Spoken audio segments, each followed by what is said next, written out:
diskusi perkembangan anak-anak yang sudah bergabung dengan klinik Bintaro Kids Care. Nah, berikutnya sekarang ini pemeriksaan dan penanganan saya lebih holistik dan lebih lengkap. Mulai dari hematologi, yang berikutnya adalah cek dari ginjalnya bagaimana. Terus saya juga memeriksa tentang kondisi MRV lewat venologi, yaitu kadar venanya bagaimana dan arterinya bagaimana.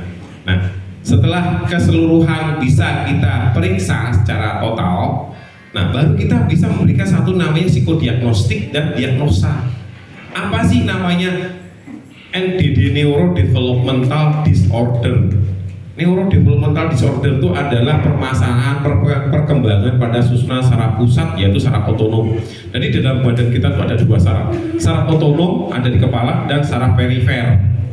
Itu ada keseluruhan badan kita. Ini diskusi kita tentang perkembangan masing-masing pada pasien, insya Allah akan lebih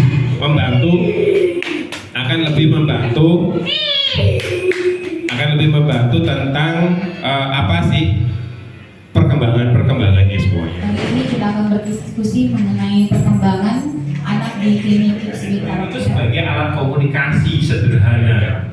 Karena otak itu bisa melakukan gerak atau tidak ya tergantung pada fine motornya. Ini kita bisa berkolaborasi dengan beberapa institusi BUMN. Kebetulan untuk asuransi kantor, alhamdulillah kita bisa memberikan pelayanan. Jadi pemeriksaannya bisa direbes sampai dengan penanganan terapi. Itu mewakili keseluruhan dari observasi maupun analisanya dan komunikasinya. Terus saya tekankan bahwa untuk perkembangan saraf itu nggak bisa loh kita minta 1 tahun harus bisa. Nah, kita utamakan, optimalkan yang sudah berjalan itu 14 bulan, alhamdulillah sudah terjadi perbaikan yang sangat cukup signifikan. Hanya saja nggak bisa melulu pada kita yang harus bertanggung jawab secara total ya. Kita sendiri ini enggak. Karena tanpa ada kolaborasi dengan orang tua, pihak di rumah itu juga nggak bisa. Selain di klinik sendiri perlu terapi yang lebih intensif, kita juga sebagai orang tua perlu mendukung banget di rumah seperti apa anak. Di klinik itu cuma sebagian kecil jam yang diberikan ke anak kita, sedangkan yang paling banyak itu adalah di rumah kita gitu. Nah, itu perlu banget dukungan, terutama buat orang tua. Bagaimana mungkin orang tua lebih dapat feel-nya nih, waktu-waktunya yang tepat buat gimana sih menangani anak kita, terapinya kayak apa, menangani mungkin lebih ke tantrum ya, banyak juga yang tantrumnya kayak gimana gitu. Nah, itu kan punya penanganan sendiri buat anak-anak kita.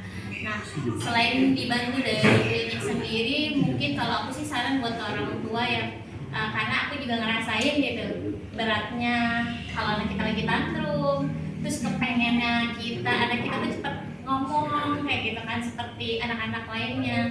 Nah, seperti apa kayak gitu. Nah, mungkin kalau aku berbagi sedikit, lebih intens juga untuk ngobrolnya, harus misalnya kayak muka itu benar-benar kayak kita tuh tatap muka face to face itu ke anak tuh penting banget kayak gitu.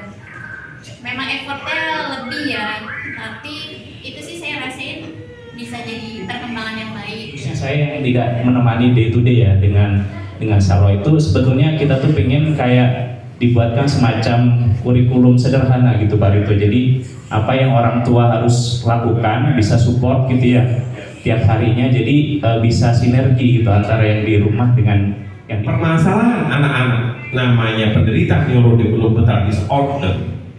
Ini permasalahannya ada di sini. Ini tipis. Tipis ini penyempitan namanya stenosis. Nyempit. Apakah bisa dipakai stent? Tidak bisa.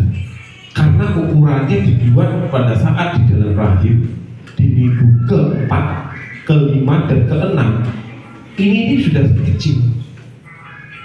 Jadi kalau dikasih ring, dimasukin ring, yang ada pecah.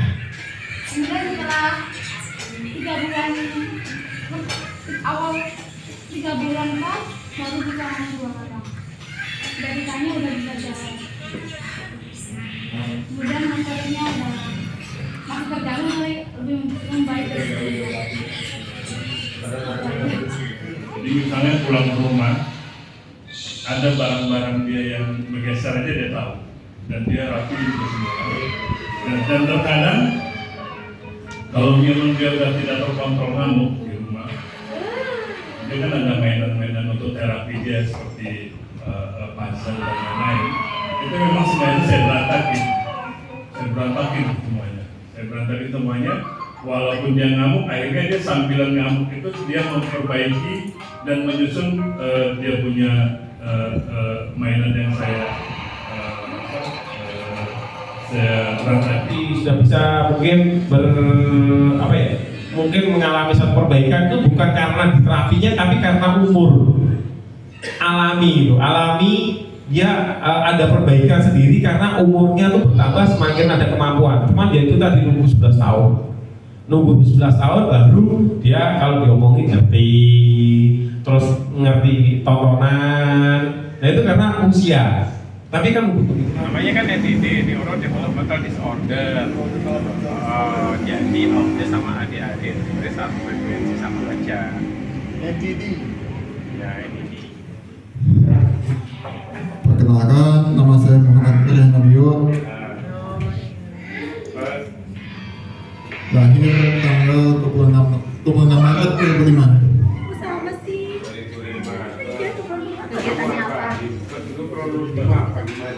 Awalnya saya autis dari dulu belum bisa bicara.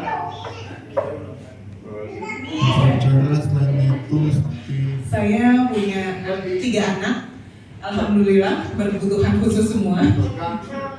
Karya Om Rito Rehan ini dari mulai DCOA dibentuk ya Om ya, mulai disusun ya sebagai percobaan juga ya. Dulu keadaannya kalau diingat kita flashback masa lalu ya tidak ada emosi, tidak bisa mengeluh, tidak bisa komunikasi. Untuk makan saja ya dia tidak minta, kenyang pun dia tidak tahu kalau dia kenyang. Jadi kalau perutnya kenyang ya dia muntah aja gitu, nggak pernah bilang kalau udah kenyang dan stop gitu.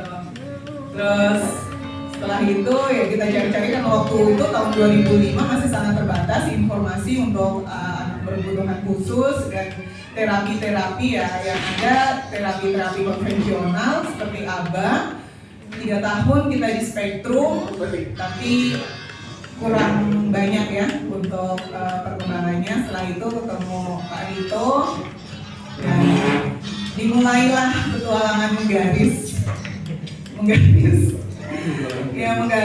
dari mulai menggaris vertikal, horizontal. Kalau salah itu Juli 2023 mulai terapi sama Pak Rito. Kemudian Pak Rito bikin Bintaro Kids Care, dulu lokasinya di sekitar Boulevard UPJ ya. Ya jujurnya sih kadang-kadang pasti ada ragu sih enggak, tapi pasti ada tanda tanya besar gitu. Kadang-kadang tujuan kegiatannya nih ngapain gitu. Tapi alhamdulillah sih kalau saya selalu minta bantuan Pak Rito untuk menjelaskan misalnya tujuan terapi garis-garis itu apa gitu. Kemudian beberapa kali kami terapi berkuda, tujuannya apa sih? Karena kan kalau saya terus terang awal-awal agak males nemenin panas-panas gitu, anaknya juga belum tentu mau, harus dikejar-kejar dulu.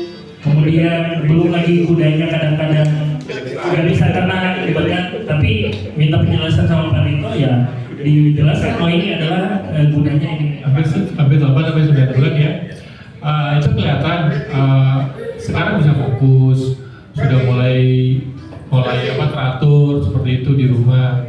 Memang lebih bisa paham tentang apa yang dimaksudkan diberitahu sama orang tua tuh, lebih paham seperti itu, lebih teratur seperti itu. Nah, yang memang kelihatan masih belum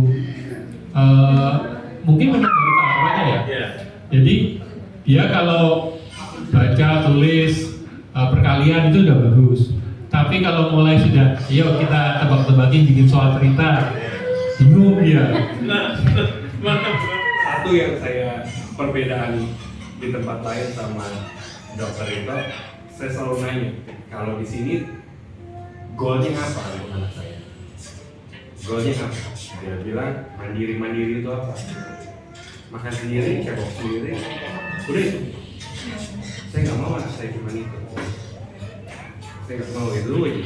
Tapi saya juga nggak tahu dulu sebelum ketemu dokter itu yang dari Om Adit juga, menurut saya itu jamuan ya. Saya nggak pernah tahu kapan pun juga waktunya gitu. Saya nggak pernah tahu, saya cuma usaha aja. Apapun itu yang dilakukan, saya berdua sama dia ini ya udah kayak bestie lah. Kamar mandi sendiri, jadi saya